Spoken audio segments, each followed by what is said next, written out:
Many high-level elitists have voiced their approval for such a system. Donald Keyes is a high-level New Age leader. Humanity, says Keyes, is, quote, on the verge of something entirely new, a further evolutionary step unlike any other, the emergence of the first global civilization. David Rockefeller, the owner of the Chase Manhattan Bank, called for a New World Order openly in his book Memoirs, quote, for more than a century, ideological extremists at either end of the political spectrum have seized upon well-publicized incidents such as my encounter with Castro to attack the Rockefeller family for their inordinate influence they claim we wield over American political and economic institutions. Some even believe we are part of a secret cabal working against the best interests of the United States, characterizing my family and me as internationalists and of conspiring with others around the world to build a more integrated global political and economic structure. One world, if you will. If that's the charge, I stand guilty, and I am proud of it, unquote.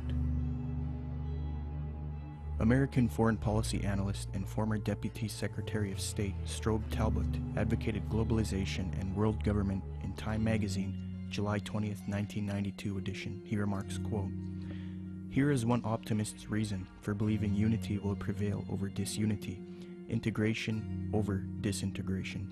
In fact, I'll bet within the next 100 years, I'm giving the world time for setbacks and myself to be out of the betting game, just in case I lose this one.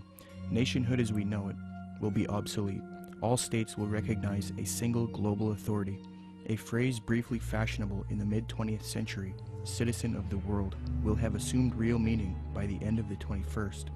All countries are basically social arrangements, accommodations to changing circumstances, no matter how permanent and even sacred they may seem at any one time. In fact, they are all artificial and temporary, unquote. Mikhail Gorbachev, previously noted, stated, quote, the threat of environmental crisis will be the international disaster key that will unlock the New World Order, unquote. Gorbachev also remarked, quote, we are moving toward a new world order, the world of communism. We shall never turn off that road, unquote. New Ager and student of Alice Bailey, Robert Mueller, former Secretary General of the United Nations, gave this frightening admission, quote, we must move as quickly as possible to a one-world government, a one-world religion, under a one-world leader, unquote. The esoteric zeitgeist movement promotes a world system, resource-based economy with absolutely no money, a technotronic society where machines play a big role. The zeitgeist movement seeks to grow out of capitalism, free markets, profit motive, and scarcity, which they believe are responsible for aberrant behavior. Many people have concluded that the zeitgeist utopian system is socialistic and communistic. For example, after watching Zeitgeist Addendum, author and political lecturer G. Edward Griffin was convinced that Zeitgeist is advocating a Marxist socialist world system. He states, quote, perhaps the biggest insult to our intelligence is the main theme of the program. It is that profits are the root of all our problems today. That being the case, we must change mankind to reject profit, and we must work together on some other basis. It is never quite clear what that basis is, but whatever it is, it will be administered and directed by an elite group, at least in the beginning. I was stunned by the fact that this is pure Marxism. Marx theorized that people had to be re-educated in labor camps if necessary, to cleanse their minds of the profit motive. He and his disciples such as Lenin and Stalin and Khrushchev said that eventually the character of man would be purged of greed, and then the state would wither away because it no longer would be needed. Sure, we saw that in the Soviet Union and China, right? Yet this Marxist nonsense is exactly what is offered in this video program. It is communism without using the name. The enemy of mankind is not profit. It is a political system of big government.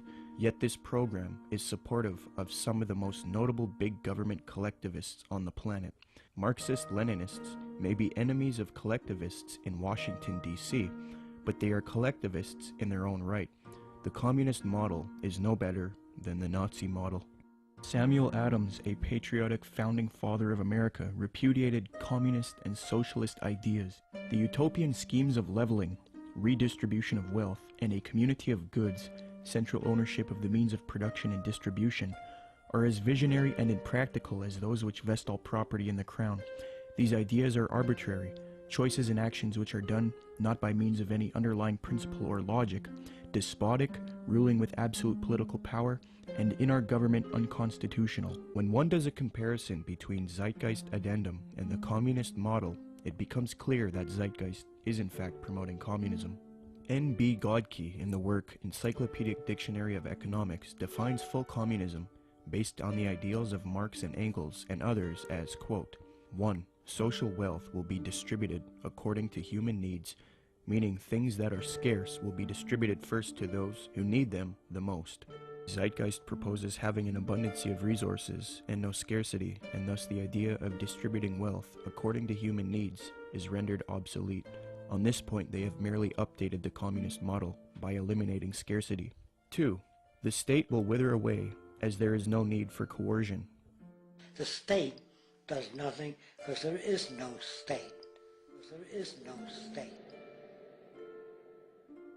3. Social classes will not exist. Zeitgeist states, the process which has been going on for centuries, if not millennia, religion, patriotism, race, wealth, class, and every other form of arbitrary separatist identification thus conceived, has served to create a controlled population utterly malleable in the hands of the few. 4. It will be a moneyless economy. Zeitgeist's associate Jacques Fresco states the system uses no money. 5. It will be a command economy. In other words, government planners decide which goods and services are produced and how they are distributed. According to Zeitgeist, distribution of goods and services without the use of money or tokens would be accomplished by establishing distribution centers. These centers would be similar to expositions, where the advantages of new products are explained and demonstrated. Exhibition centers will display what is new and available and will constantly be updated. So as you can see, a side-by-side comparison between the communist model and the Zeitgeist model shows how similar the concepts are. The Marxist website entitled socialismoryourmoneyback.blogspot.com, after reviewing the Zeitgeist movement and their admissions, stated this on July 26, 2009, quote, "This, surely, is the same as what we call world socialism," unquote. So even the socialists will admit that the Zeitgeist movement is in fact world socialism. Adams Wass explains, quote, "Communism and the Marxist utopia of a moneyless society where products were distributed rather than sold and bought," unquote.